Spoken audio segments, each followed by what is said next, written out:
Dear colleagues, good afternoon. On our agenda today are issues that concern the current situation in the domestic economy, in its key sectors, and in the system of state finances.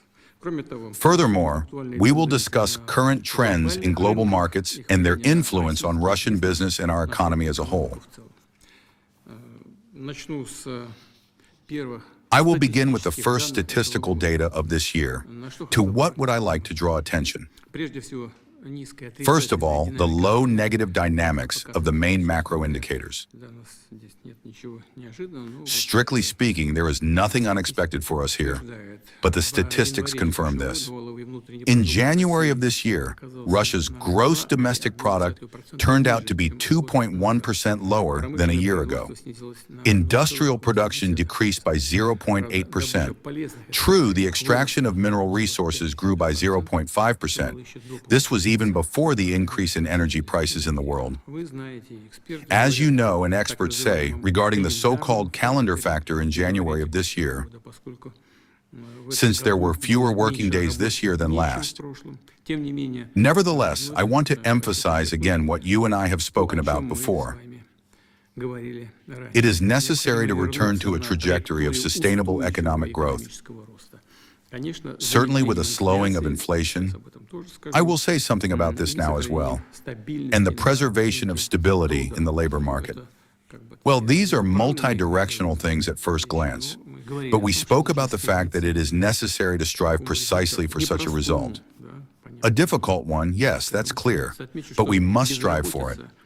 I will note that unemployment in January remained at a low level, 2.2%. Consumer spending is growing, and inflation has established itself below 6% in annual terms. This is undoubtedly a plus.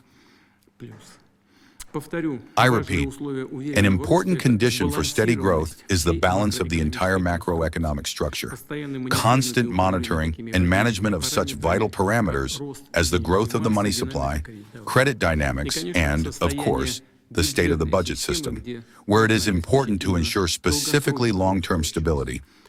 It is also necessary to improve the structure of employment, which we have also spoken about this repeatedly, to achieve an influx of personnel into high-tech industries, where high added value is formed.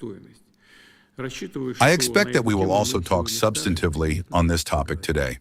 Of course, for effective macroeconomic policy, it is important to take into account all significant factors, to react in advance to external risks. And such risks are currently manifesting acutely in global markets, in the system of international economic relations. I mean the general tension in the world and the associated fluctuations in energy markets. And indeed, the same is happening with many other commodities. You and I know this well. In the chain of everything related to energy, there are many goods and commodity groups. I have already said, Russian oil and gas companies should think about directing additional revenues from the growth of global hydrocarbon prices toward reducing their debt load, toward the repayment of debt to domestic banks. This would be a mature decision.